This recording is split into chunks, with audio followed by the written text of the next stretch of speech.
Hello guys, welcome to the great tutorial official channel. आज हम लोग some basic concept of chemistry के आगे का टॉपिक शुरू करेंगे। ओके, ऑलरेडी 3 वीडियोस हो चुके हैं। हमने what is basic chemistry, we studied the what is matter के टाइप्स हम लोग पढ़े थे, मिक्सचर, प्योर सब्सटेंस, ठीक है। उसके बाद सम फिजिकल प्रॉपर्टीज हमने प्रीवियस वीडियो में भी पढ़ा था, ठीक है। Now today we are going to focus on the laws, okay, law of chemical combinations, जहाँ पे हम लोग 3 लॉज हम लोग पढ़ेंगे।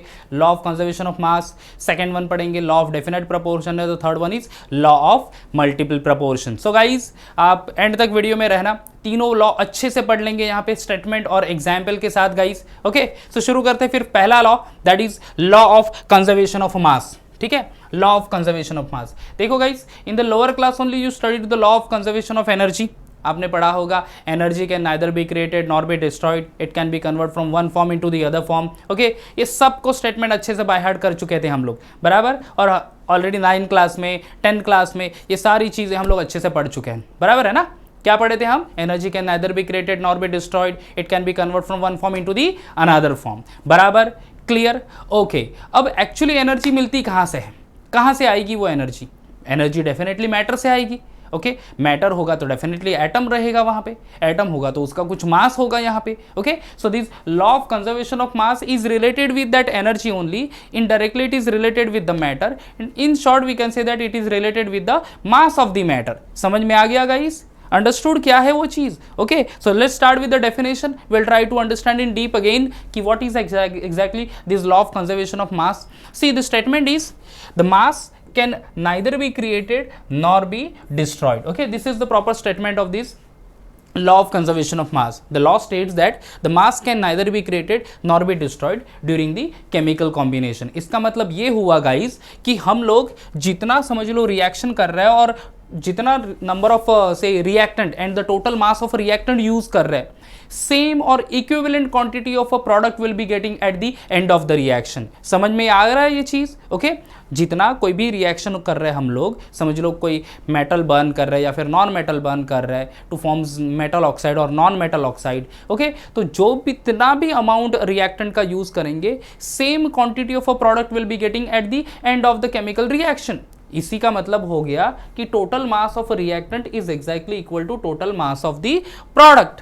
Understood, clear? बच्चों देखो, लोअर क्लास में आपने रिएक्शन की होगी, 9th में या 10th में एक्सपेरिमेंट था, बर्निंग ऑफ मैग्नीशियम रिबन, ठीक है। मेटल सब्सटेंस है, बर्न करेंगे, एटमॉस्फेरिक ऑक्सीजन के साथ कंबाइन होगा, बट ऑब्वियस एटमॉस्फेरिक ऑक्सीजन से कंबाइन होगा मेटल तो क्या फॉर्म होता है? मैग्नीशियम ऑक्साइड, बराबर है। चलो, I write that reaction only as an example. देखो, 2 mg in a solid state, magnesium in a solid state, ठीक है। अब इसको रिएक्ट करूंगा मैं किसके साथ? ऑक्सीजन के साथ, बिकॉज एटमॉस्फेरिक ऑक्सीजन के साथ एटमॉस्फेयर में बन रहा हो, so definitely it will combine with oxygen only. क्या फॉर्म होगा यहाँ पे? 2 MgO in a solid state, ठीक है। अब देखो गाइस, यहाँ पे समझ लो कि we used 1 gram of magnesium, हमने 1 ग्राम मैग्नीशियम यूज किया। एंड कंसिडर करो, just we are considering over here कि 1 ग्राम ऑक्सीजन गैस यहाँ पे यूज हुआ to react with the 1 gram of this one oxygen, ठीक है। या फिर चलो 2 ग्राम ऑक्सीजन ले लेते हैं, will magnesium, sorry, okay, will take 2 gram of magnesium, it is combining with the 1 gram of oxygen. Okay, अब देखो टोटल रिएक्टेंट का मास कितना हो गया? 2 + 1 3, 3 ग्राम हुए। डेफिनेटली मैग्नीशियम ऑक्साइड कितना फॉर्म हुआ होगा या फिर कितना फॉर्म होगा? 3 ग्राम ओनली। यानी जितना हम लोग रिएक्टेंट यूज कर रहे हैं, total mass of the reactant that is 2 + 1 3, same quantity of a product that is total mass of a product हमें यहाँ पे मिलेगा, that is 3 gram. This is all about the law of conservation of मास। समझ गए guys? समझ गए अच्छे से कि क्या है exactly law of conservation of mass? जितना भी रिएक्टेंट यूज करोगे, same quantity of a product at the end of the reaction will be getting, that is called to be a law of conservation of mass. Exam में exactly relate कैसे आता है question? State and explain law of conservation of mass. Simple सा statement लिखना है जो यहाँ पे लिखा है, the mass can neither be created nor be destroyed. Just give 1 example only. Okay, कोई भी एक एग्जाम्पल आप ले सकते हो। कौन सा वाला? ये आप जो ऑलरेडी आप पढ़ चुके हैं, आप ऑलरेडी आप प्रैक्टिकली परफॉर्म कर चुके हैं, वो एक एग्जाम्पल ले लो, ठीक है। या फिर आप carbon combine with oxygen C+O2 gives CO2, वो एग्जाम्पल दे लो। साइंटिस्ट ने यहाँ पे वर्क किया था burning of a sulphur, burning of phosphorus with oxygen, sulphur S+O2 gives SO2। Okay, so वो एग्जाम्पल ले लो। तो कोई भी एक एग्जाम्पल हम लोग मेटल या नॉन मेटल का ले सकते हैं and just write this particular statement that total mass of reactant is exactly equal to total mass of a product। इतना लिखना है, हो गया हमारा काम एग्जाम रिलेट से। समझ में आ गया guys? So this is all about the law of conservation of mass. I hope ये क्लियर हुआ होगा। So will go for the next law, that is law of definite proportion. Okay, शुरू करते हैं the second one, the law of definite proportion. ठीक है guys, this is very much important. Again यहाँ पे हमें समझना होगा एग्जैक्टली कि ये लॉ क्या है, the law of definite proportion. देखो गाइज, कभी भी क्या हो सकता है कि कोई भी सब्सटेंस हो, ओके, नेचर में कोई भी सब्सटेंस हो नेचर में, दो सोर्स हो सकते हैं उसके ओरिजिन के। एक तो वो नेचुरली मिलेगा या फिर हम लोग आर्टिफिशियली सिंथेटिकली प्रिपेयर करेंगे लेबोरेटरी में, बराबर है, आर्टिफिशियली हो सकता है, या फिर हम लोग क्या करेंगे, नेचुरली हमें मिल सकता है। अब उसी से रिलेट करता है ये लॉ ऑफ डेफिनाइट प्रपोर्शन। समझ में आ गया? ओके, समझ लो हम लोग वाटर है, रेनी सीजन चल रहा है, समझो वाटर है, वाटर कलेक्ट कर लिया, नेचुरल वाटर हमें कलेक्ट कर लिया, या फिर हमने लेबोरेटरी में वाटर को प्रिपेयर कर लिया है।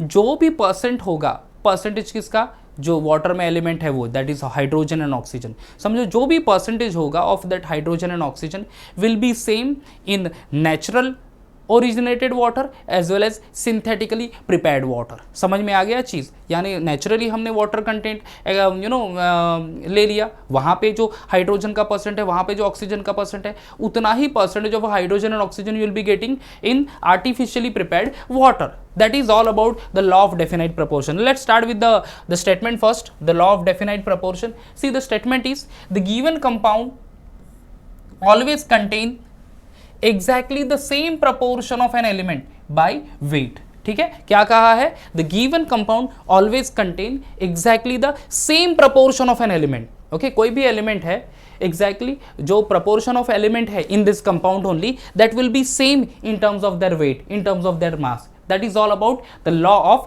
definite proportion. समझ में आ रहा है क्या है? I'll read out again. A given compound always contain exactly the same proportion of element by weight. ठीक है, so जो भी percentage होगा वो हमें exactly मिलेगा whether that compound is originated from natural sources या फिर we prepared artificially in the laboratory. I mean we prepared artificially. Okay, in the laboratory.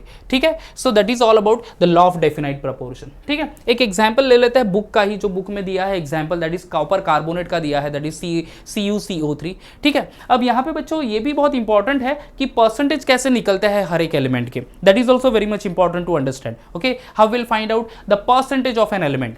ठीक है, एलिमेंट के परसेंट कैसे निकालना। देखो वी एक्चुअली ये टॉपिक जो है दिस इज स्टार्टिंग में ही है चैप्टर के।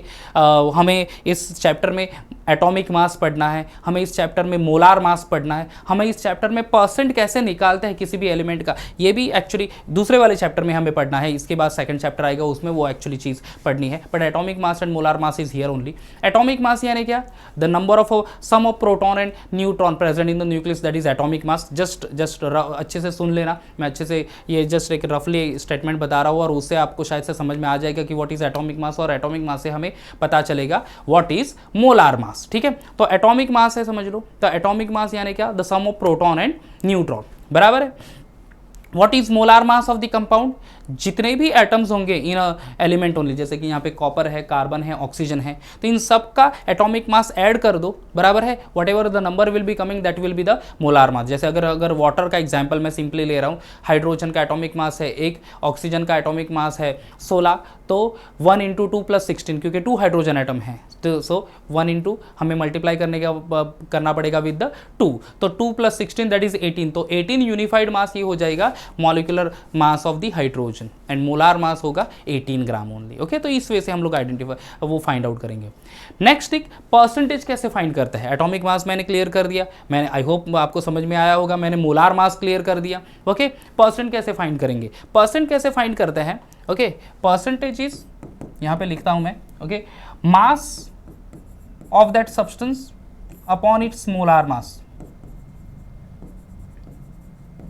Into 100।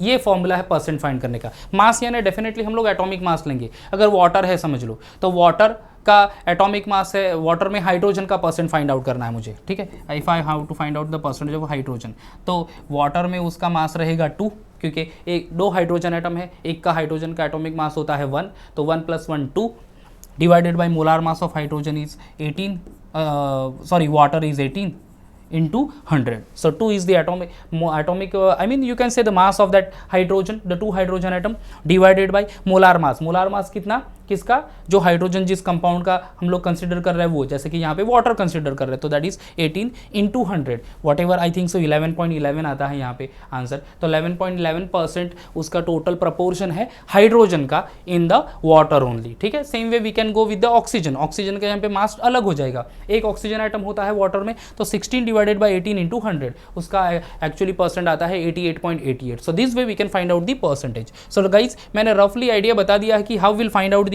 The percentage of the substance, तो शायद आपको कुछ कंफ्यूजन ना हो कि ये परसेंट कैसे फाइंड आउट हो गया, ओके, या फिर परसेंटेज कैसे आ गया। एंड देन सेकेंडली, सारे एलिमेंट जो होते हैं इन अ कंपाउंड, इन सब का परसेंट ऐड अप कर दो तो वो होता है 100 ओनली, दैट इज 99.99 भी कभी कभार आ सकता है, ओके। चलो तो move to this our point only, law of definite proportion क्या है। A compound always contain exactly the same proportion of element by weight, बराबर है। अगर हमने एक एग्जाम्पल ले लिया, here we have taken the example that is copper chloride, ठीक है। अब कॉपर क्लोराइड में देखो आपको दिख रहा है यहाँ पे कॉपर है, कार्बन है, ऑक्सीजन है। Now here if I take the percentage of a copper, percentage of a carbon and percentage of oxygen, क्या होगा यहाँ पे देखो, नेचुरली ऑकरिंग कॉपर कार्बोनेट है समझ लो, उसमें percentage of a carbon is copper is 51.35, बराबर।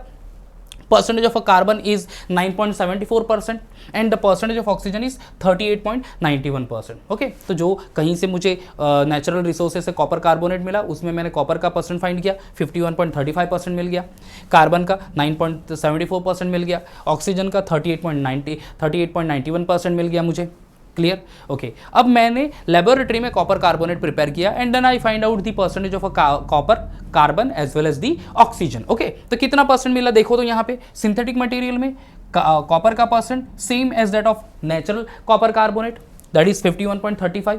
मुझे परसेंटेज ऑफ कार्बन मिला 9.74% एंड परसेंटेज ऑफ ऑक्सीजन 38.91%। तो जो लॉ जो कह रहा है कि given compound always contain exactly the same proportion, ठीक है, exactly the same proportion, you can see the proportion of this one carbon copper in both the things, that is naturally occur copper carbonate, synthetically occur copper carbonate, percentage of a carbon natural as well as synthetic, percentage of oxygen natural as well as synthetic, it will remain always the same by in terms of their weight. This is all about the law of definite proportion. समझ में आ गया guys, understood, clear, अच्छे समझ लो, ठीक है। क्या है, हम लोग कोई भी कंपाउंड नेचुरली मिले कहीं सोर्सेज से या फिर हम लोग उसको सिंथेटिकली प्रिपेयर करें, percent of each and every element will remain always same, that is all about the law of definite proportion.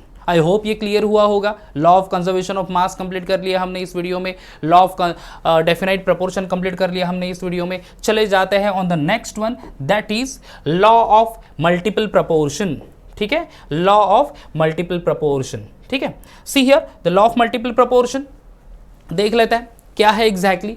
देखो, law of multiple proportion is related with the reaction where reactant same हो सकता है, there might be a chance of preparing or producing different product। समझ में आ गया कि reactant same हो सकता है, जैसे कि समझो हाइड्रोजन और ऑक्सीजन रिएक्ट हुआ, वहाँ पे प्रिपेयर हो सकता है वाटर, वहाँ पे प्रिपेयर हो सकता है हाइड्रोजन पेरोक्साइड, वाटर यानी H2O, हाइड्रोजन पेरोक्साइड यानी H2O2। अब यहाँ पे एग्जैक्टली जो एक एलिमेंट का मास फिक्स रहेगा, दूसरे कंपाउंड या एलिमेंट का मास डिफरेंट रहेगा, जो differently different mass of an element है, fix mass of a compound के साथ कंबाइन हो रहा है, उनका प्रपोर्शन जो है वो होल नंबर में रहेगा। This is all about the law of definite proportion. So will start with the statement again.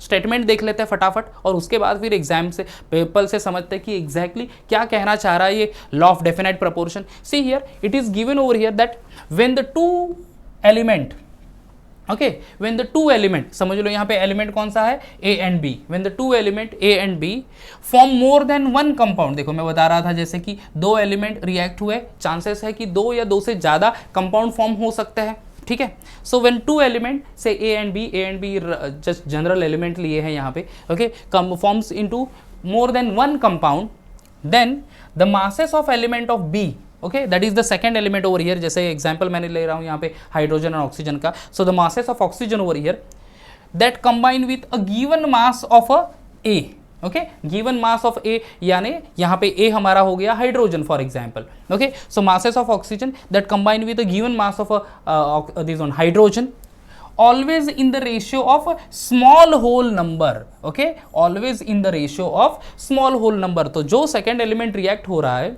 Fix mass of the first element, तो जो सेकंड एलिमेंट का जो मासेस है उनका जो रेशियो रहेगा it will be always in a whole number only. That is all about the law of multiple proportion. समझ में आ गया law of multiple proportion? See I will take the example से पता चलेगा हमें। देखो हाइड्रोजन है, okay, combine with oxygen to forms water. Consider करो कि हाइड्रोजन यहाँ पे 2 ग्राम यूज हुआ है, okay, there the 2 gram of hydrogen 1 mole, okay, and there is a use of 1 mole of oxygen atom, उसका वेट हो गया 16 ग्राम। 2 ग्राम हाइड्रोजन 16 ग्राम ऑक्सीजन बराबर है, कितना टोटल हो जाएगा यहाँ पे, वाटर फॉर्म होगा। लॉ ऑफ कंजर्वेशन ऑफ मास पढ़े हमने, 2 + 16 ग्राम दैट इज 18 ग्राम वाटर हमें मिल गया, 1 मोल ऑफ वाटर मिल गया यहाँ पे।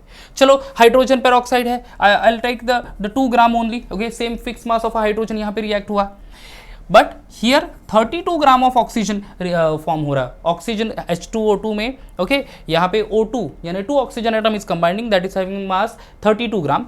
Total law of conservation of mass क्या कह रहा है यहाँ पे, 34 gram of hydrogen peroxide form हुआ। अब here the hydrogen having fix mass, oxygen के मास देख लो in both the reaction, in the earlier reaction in the formation of water 16 gram of oxygen is use, second one formation of hydrogen peroxide कितना use हुआ है 32 ग्राम, okay.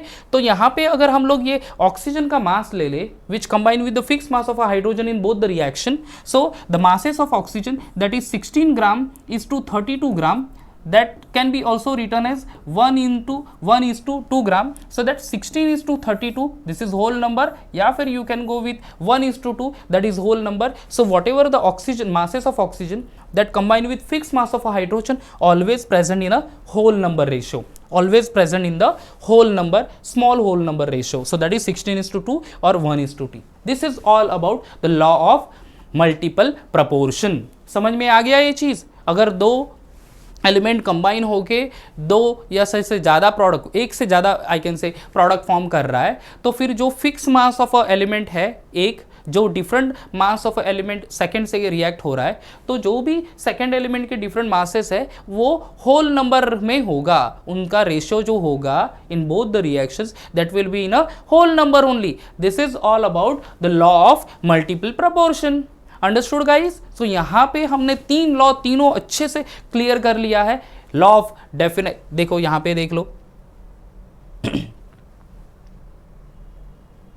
Okay, the law of conservation of mass, जितना reactant लेंगे उतना ही product form करेंगे। Second one हमारा हो गया कि law of definite proportion, naturally occurred substance होगा या फिर आर्टिफिशियली प्रिपेयर्ड है, percentage of every element in the compound will remain always same only, okay. And the third one is the law of multiple proportion, जो fix mass of a substance के साथ दूसरा जो substance react हो रहा है, so always the mass of those second element is always in the ratio of whole number. So this is all about the law of multiple proportion. So यहाँ पे guys हमने तीनों लॉ अच्छे से कर लिए हैं। स्टेटमेंट एंड द एग्जाम्पल अच्छे से प्रिपेयर कर लेना, यही स्टेटमेंट लिखो, आप नोटबुक स्क्रीनशॉट ले लो, नोटबुक में नोट कर लो, आप अच्छे से एग्जाम को नोट कर लो, ठीक है, इतना ही लिखना है। Each and every law will be asked in the exam for 2 marks only, okay guys. So यहाँ पे हम लोग ये वीडियो स्टॉप करेंगे, ओके। और ये सारे नोट्स आपको होगा तो वो टेलीग्राम चैनल पर भी मिल जाएगा, हैंड रिटन नोट्स, तो वो भी वहाँ पर भी आप देख सकते हो गाइज, ठीक है। सो यहाँ पे मैं ये वीडियो एंड करता हूँ and then the next video will go for the next 2 laws, okay. Other topic हम लोग कवर करेंगे। So guys keep watching Giri tutorials live classes, ठीक है guys, and then keep support us, ठीक है। अपने फ्रेंड के साथ शेयर कर देना ये video. Bye bye, take care.